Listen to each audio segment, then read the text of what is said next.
하나님께서 오늘도 우리의 삶 가운데 역사하실 줄 믿습니다.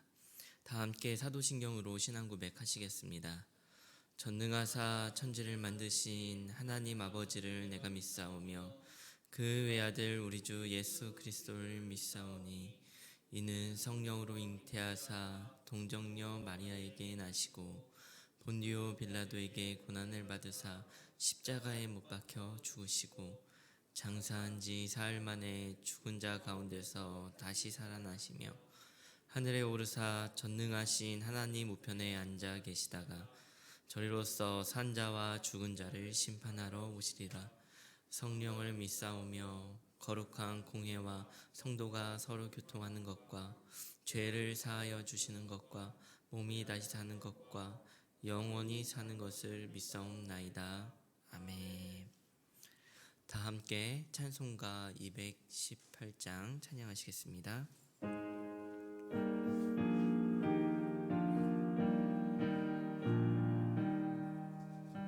내 마음과 정성을 다하여서 주 너의 하나님을 사랑하라.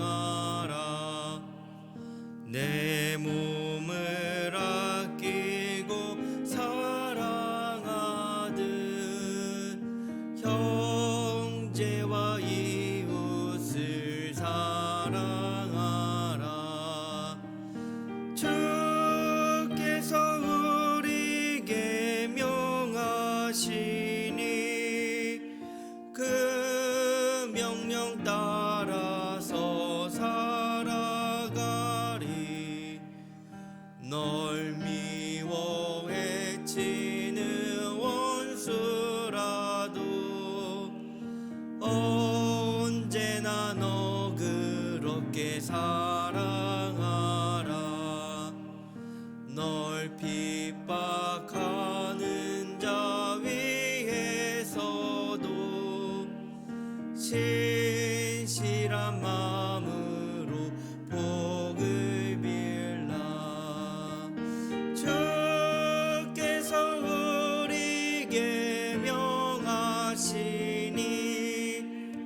그 명령 따라서 살아가리. 나 항상 주님을 멀리하고 형제를 사랑하지 못하였다. 이러한 죄인을 사랑하사 주께서 몸버려 죽으셨다. 속죄의 큰 사랑 받으니 뭐 내 생명 다 바쳐 충성하리.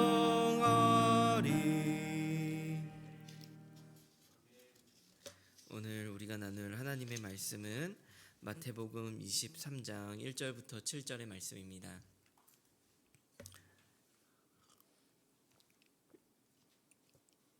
마태복음 23장 1절부터 7절의 말씀입니다. 교독하여 읽도록 하겠습니다. 이에 예수께서 무리와 제자들에게 말씀하여 이르시되 서기관들과 그러므로 무엇이든지 그들이 말하는 말을 행하고 지키되 그들이 하는 행위는 본받지 말라.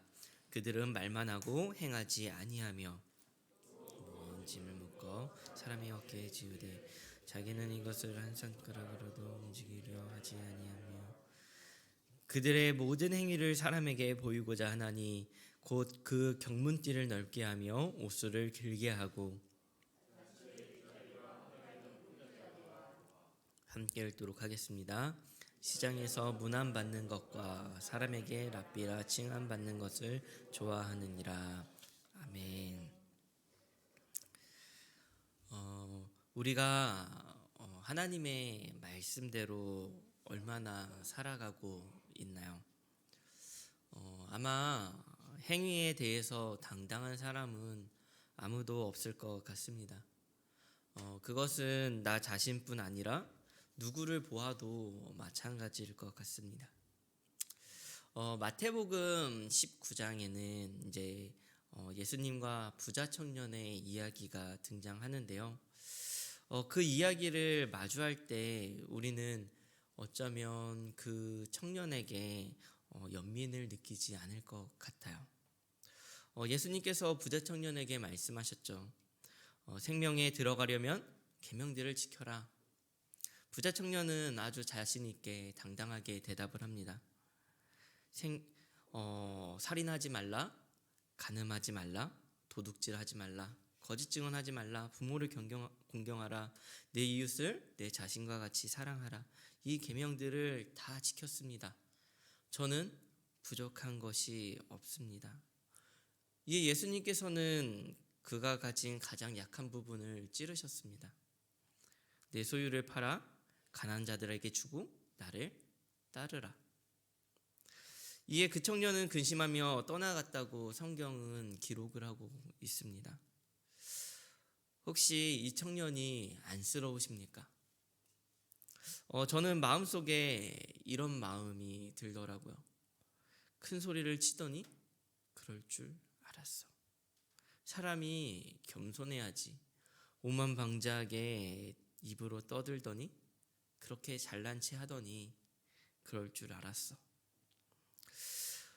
어느 누구도 완벽할 수 없는데 자신이 완벽하다고 말을 하는 것, 그 자체가 겸손하지 못한 거고 그 자체가 악한 것이야. 마치 욥의 세 친구들처럼 그 부자 청년을 대하는 저 자신을 볼 수 있었던 것 같습니다. 우리가 신앙생활을 하면서 율법을 통해서 구원을 얻을 수 없다라는 말이 진리이듯이 우리의 행위가 완벽할 수 없다는 것 또한 사실입니다. 그 사실을 인정하든 못하든 우리는 완벽하지 못하고 결점을 갖고 있고 그렇습니다. 오늘의 본문은 예수님께서 십자가를 지시기 전 화요일에 유대인들과 논쟁을 벌였던 내용을 담고 있습니다. 예수님은 서기관과 바리새인들과 논쟁을 벌이셨고 그들의 잘못을 지적하셨습니다. 오늘의 본문 이후에는 바리새인들과 서기관들을 향해 화 있을진저라고 강하게 말씀하시며 그들에게 화를 선포하시는 말씀을 볼 수가 있습니다. 그러니 오늘의 말씀은 종교 지도자들과 어떤 논쟁을 벌이는 그 논쟁의 내용이 핵심이 아니라 종교 지도자들에게 임할 화의 그 서론적인 부분에 해당한다고 할 수 있습니다. 하나님께서 싫어하시는 그들의 근본적인 문제들, 잘못들을 지적하고 있는 부분입니다. 그렇게 본문은 서기관과 바리새인들에게 그들에게서 본받으면 안 되는 것들 세 가지를 말씀하고 있는데요. 자, 첫 번째는 말만 하고 행하지 않는 것이었습니다. 3절에는 본문의 3절에는 이렇게 기록을 하고 있습니다. 그러므로 무엇이든지 그들이 말하는 바는 행하고 지키되 그들이 하는 행위는 본받지 말라. 그들은 말만 하고 행하지 아니하며.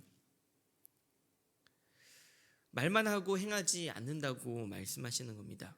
두 번째는 모든 행위를 사람들에게 보이는 자들이라고 말씀하십니다.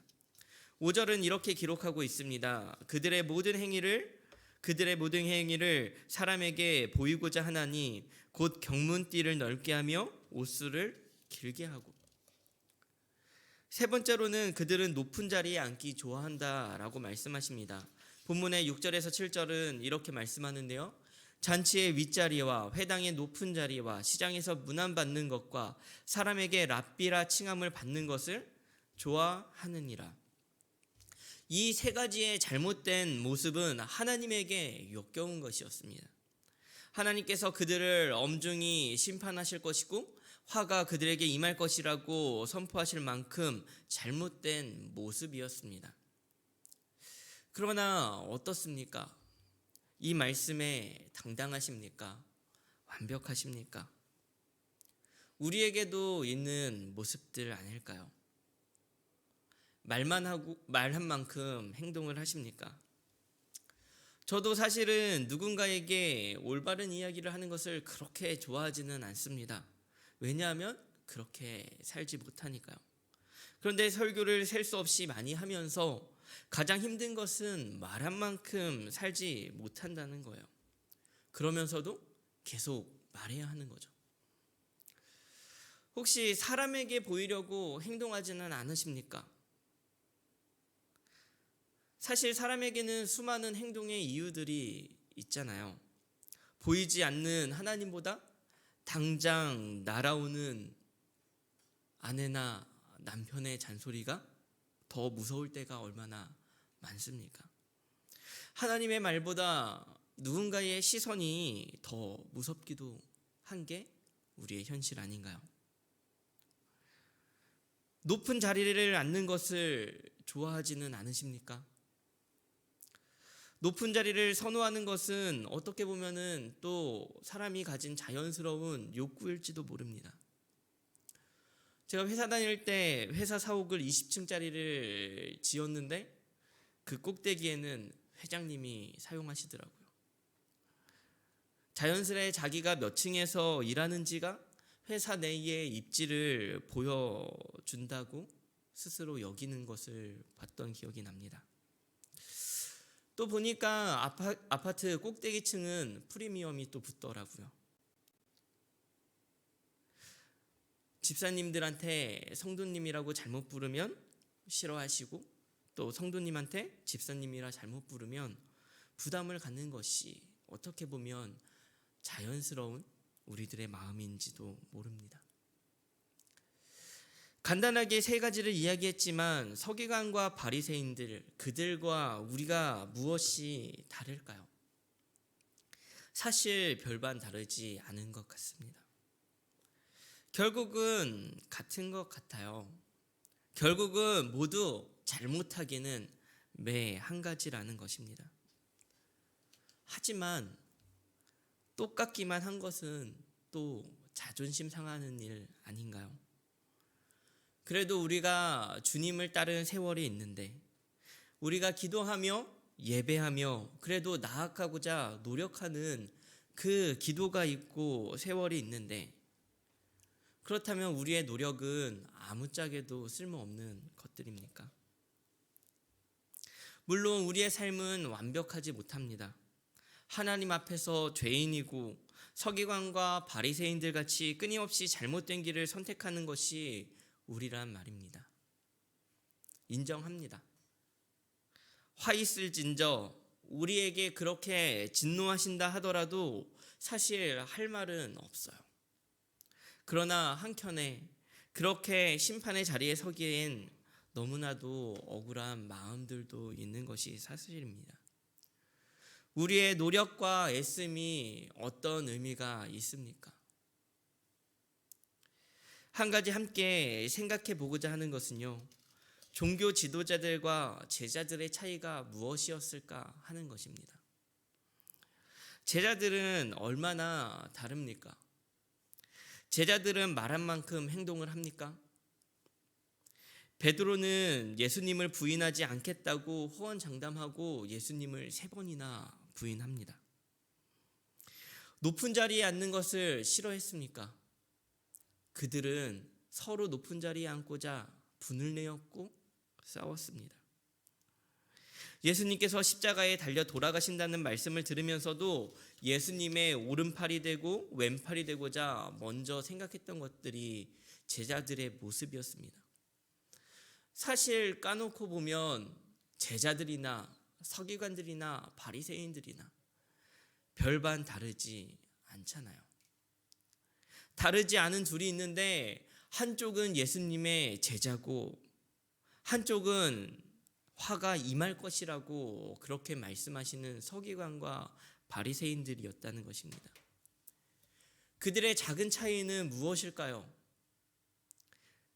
그 차이는 결국 노력과 애씀 아닐까요?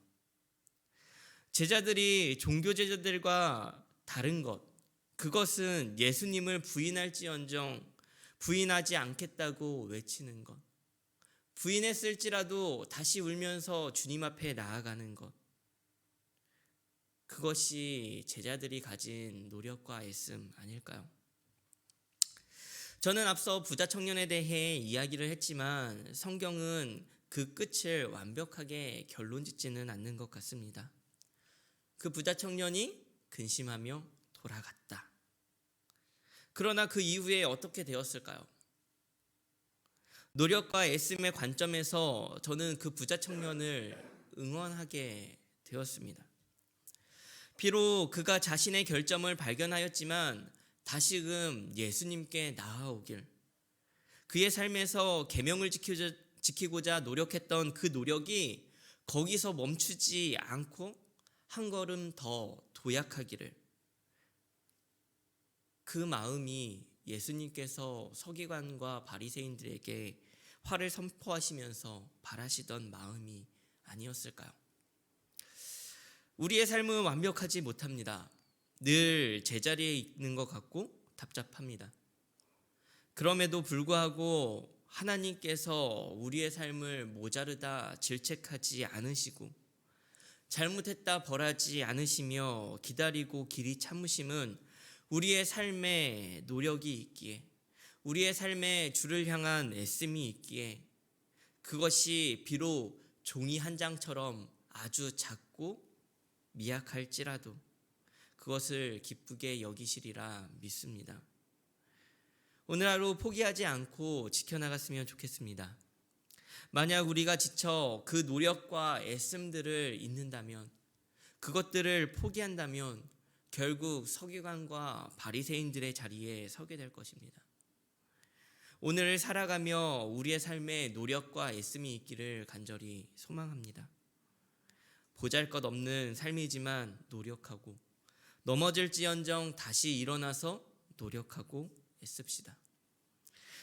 앞으로 전진하지 못한다 할지라도 노력을 또 노력하며 애씀을 또 애씀으로 그렇게 나아갈 때에 노력을 그 노력 그대로 인정해 주시고 애씀을 그 애씀 그대로 인정해 주시는 하나님이 계시기에 오늘 하루 마음 다해 하나님 앞으로 나아가기를 간절히 소망합니다. 우리 함께 말씀을 기억하며 기도했으면 좋겠습니다. 첫 번째, 기도하실 때는 인생을 걸으며 늘 같은 자리에 제자리 걸음을 반복한다 할지라도 할 수 없다 포기하지 않게 하시고 노력과 애씀이 있는 삶이 되게 해달라고 기도했으면 좋겠습니다. 두 번째, 기도하실 때는 혹 우리가 넘어진다 하여도 우리를 여전히 기다리시는 주님을 의지하여 다시 일어날 수 있는 우리의 삶이 되게 해달라고 기도했으면 좋겠습니다. 마지막으로 교회를 위해 기도하실 때에는 우리 청소년부를 위해 기도했으면 좋겠습니다. 청소년부 부서에 예배가 살아나게 하시고 모든 청소년들이 하나님을 예배함을 사모할 수 있는 그러한 청소년부가 되게 해달라고 함께 기도해 주셨으면 감사하겠습니다. 우리 오늘 하루 기도함으로 나아가도록 하겠습니다. 기도하시겠습니다. 하나님, 너무나도 감사합니다. 하나님, 우리의 삶이 연약하고 보잘것없고